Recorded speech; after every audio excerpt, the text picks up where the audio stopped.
Hey guys, Joe with Carmel Cardio, and today we are doing a backup camera, and this is a previous install that we're going to fix.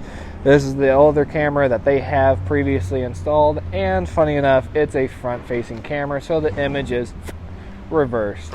So I'm going to take this off, I want to take out the radio, I want to take everything out, redo it, put our camera in, and this is going to be a license plate mount camera, so it's going to look a lot more efficient and better for the vehicle and actually give them a true picture that they need. So let's get to it. Went ahead and got the dash pulled off. Looks like we got a little bit of a, it's not a mess, but it's not super pretty. They've got a USB ran on this thing, and instead of pulling the USB all the way out, I'm going to place the radio up here, and they've got a mat up here so it's not going to scratch anything, not going to dirty anything up. But I am going to find the reverse input, which is this one here, start tearing this out and start removing all of the old equipment. And you can even see down here by my feet that I have already pulled out. They have their wire kind of just ran there. I've obviously pulled it out, pulled the excess. Did not come in just hanging like that. If it did, I'd be a little worried. Gonna start taking all this out to shop, clean it up later, and then trying to figure out where all their connections have been made. Obviously they already got reverse trigger ran, and they've got their backup camera hooked up to ignition. This allows the customer to turn the camera on through the radio so they can pull it up, see the hitch at any given point in time, and then if they're backing up, also automatically puts it into reverse mode. So good thinking on their part for when they installed it.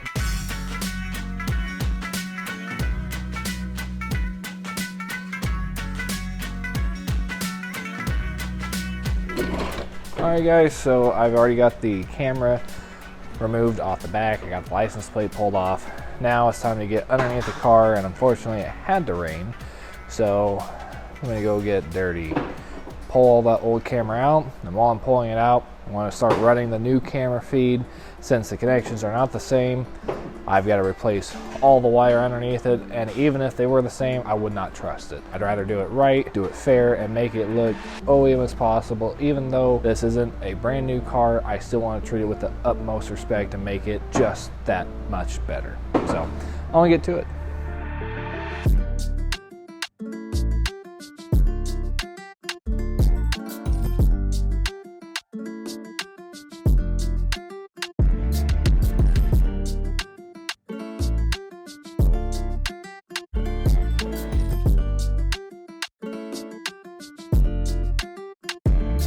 Alright guys, so after looking at this install, they did run underneath the vehicle. I already pulled most of it out. Instead of running it underneath the vehicle, because I want as little water on this cable, my god, my eye is itchy. I want as little water on this cable as possible. It'll make my life a little easier. Instead of running underneath, I want to run the wire down over here, and hey, looky there, I got a nice little grommet that I can punch right here, run it up underneath the carpet, run it all the way forward behind the dash, and make my connection. Should last a lot longer and prevent wear and tear as much as possible. And yes, I do have loom as well to prevent water from getting at the components that are exposed to water. Anything and everything that we install here is water resistant as far as the cameras, the connectors, and styles, but go above and beyond, put your loom on, tape it up, secure it as much as possible from water to help prevent any kind of damage, because as much as it says that it's water resistant or waterproof, over time it will seep in there, it will damage it. There's a reason why it only has, a 1 year to a 2 year warranty on something that says that it's waterproof. So I'm going to go ahead and go above and beyond and loom all this up and tape it. But nonetheless, camera's going here, wire's going to go up through this port. That way we only have about maybe 20 inches total that's exposed to water, and the rest of it will be inside the car and then hooked up back behind the radio. So I'm going to get to it.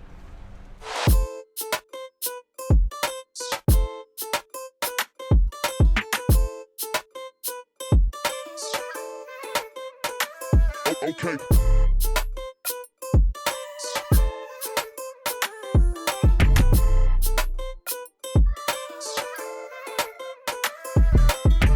Got it all back put together.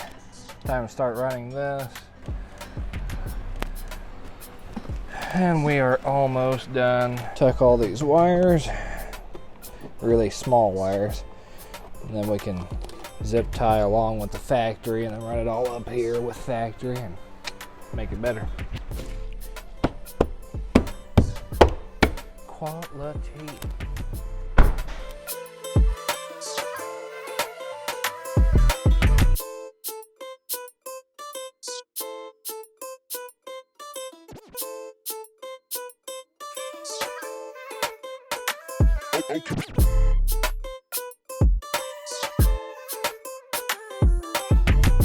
Now that I got the radio put back together, make sure everything functions as should, and most importantly, we have trigger.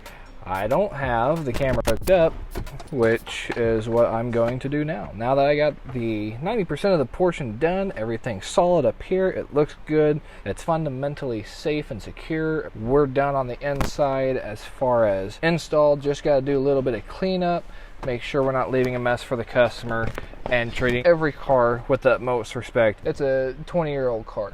I'm still going to treat this like it's a brand new 2024 Ferrari, Lamborghini, Maserati, doesn't matter. The customer wants to keep the vanity and keep her butterflies on here. Completely understand. But with the plate, it's so thick. If I put this on, it's going to pinch that wire incredibly tight and it's going to break that connection. And we want this to be as long lifespan as possible with the camera, and we want it to make it look as good as possible too. But we have to give and take a little bit. So we've mounted on the front, ran the wire down. Now it's for me to make the connections, loom it, tape it, all the good stuff, water prevention, zip tie everything along factory wires back there, and then test it. That's it. All right, so we're gonna go ahead and have cameraman here put it in reverse. We're gonna check it and make sure you can see it. I say it works pretty well. Thank you guys for tuning in, seeing this backup camera install on this, what is it, it's a Ford Expedition, Eddie Bauer edition. And following us through this process, as simple as it may be to us, it can definitely help you guys out understanding the fundamentals of how this stuff works. But until then, you guys have a wonderful day. Make sure to stay up to date on Facebook, YouTube, Instagram, TikTok, whole 9 yards, and I'll see you next time.